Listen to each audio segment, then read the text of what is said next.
Canada has long been seen as a country that exudes both prosperity and inclusiveness.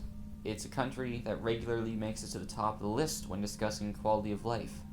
However, when examined closely, this perception is not always true. One group that the Government of Canada has repeatedly ignored are the Indigenous peoples of Northern Canada. The housing in their communities are in an incredibly dire state. In 1786, the Indian Act reserved Crown-held land for First Nations and took the rest for itself.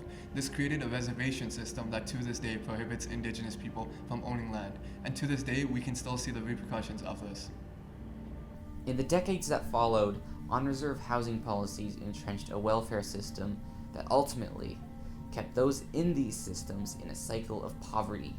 The result of this had severe effects on the community that are still felt to this day. Yeah, there are many noticeable failures when it comes to the housing on reserve, specifically the infrastructure or the lack thereof. So in many of these reserves, we have houses falling apart with mold because of low air filtration.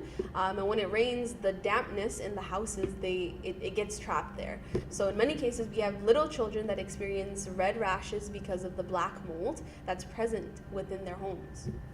Due to the lack of funding given to new housing projects, the homes that are built are inadequate, can't stand severe northern weather, and become dilapidated from the wear and tear of time. So within these communities, there are 44% of citizens living in homes in need of repairs, and that's compared to the 6% of homes belonging to non-Indigenous Canadians within Canada. This means that all funding given by the government to build new housing instead goes directly into repairing homes that are already falling apart. These houses are filled with mold and are inadequate to live in.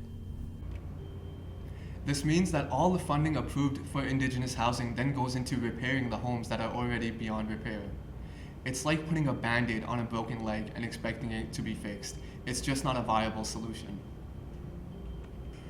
So because of these poor conditions, the ratio of new homes built and the population growth within these communities, they're not in line with each other. So while there is a rise in population, there's also this idea of low supply of homes, and this makes this issue of overcrowding a reality and a norm within these reserves.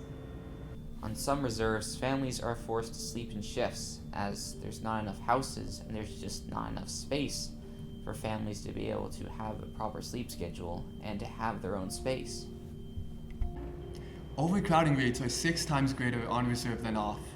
At this rate, reserves would need over 85,000 housing units in order to meet their current needs. And the government should stop turning a blind eye to this because, as you can see by the figures, they're just staggering. This has become such an alarming situation that Indigenous children within this environment have no time to study. This causes them to struggle in school, and since the children are able to do well in their classes, they lose their ability to go further in education.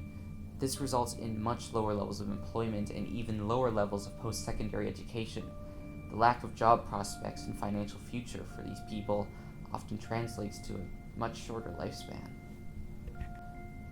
It's a perpetual cycle of poverty that those on the reserves may never escape from.